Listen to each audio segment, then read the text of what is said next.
રાહુલ ગાંધીએ કરેલા વિદેશની ધરતી પર આક્ષેપ અંગે દેશભરમાં હોબાળો મચ્યો છે। ત્યારે ભાજપ દ્વારા રાહુલ ગાંધીના આ નિવેદનને લઈને દેશભરમાં વિરોધ પ્રદર્શન કરવામાં આવી રહ્યું છે। રાહુલ ગાંધીએ SC, ST અને OBC અનામત પર આપેલા નિવેદન મુદ્દે ગુજરાતભરમાં ભાજપ વિરોધ કરી રહ્યું છે। ત્યારે આજે રાજકોટ શહેર ભાજપ દ્વારા જુબેલી ગાર્ડનથી ત્રિકોણબાગ સુધી રેલી યોજીને ત્રિકોણબાગ ખાતે ધરણા યોજવામાં આવ્યા હતા અને કોંગ્રેસ વિરોધી સૂત્રોચ્ચાર કરવામાં આવ્યા હતા। ભારતના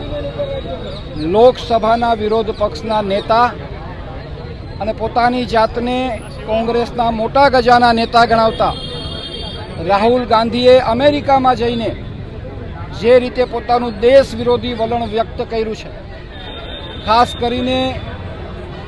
અનામત વિરોધી કોંગ્રેસ અને દેશ વિરોધી રાહુલની જે છાપ ઉપસાવી છે, અમે સત્તા ઉપર આવશું તો અનામત પ્રથા નાબૂદ કરીશું એવી વાત કરીને વાહિયાત વાત કરીને વાણી વિલાસ કર્યો છે અને આ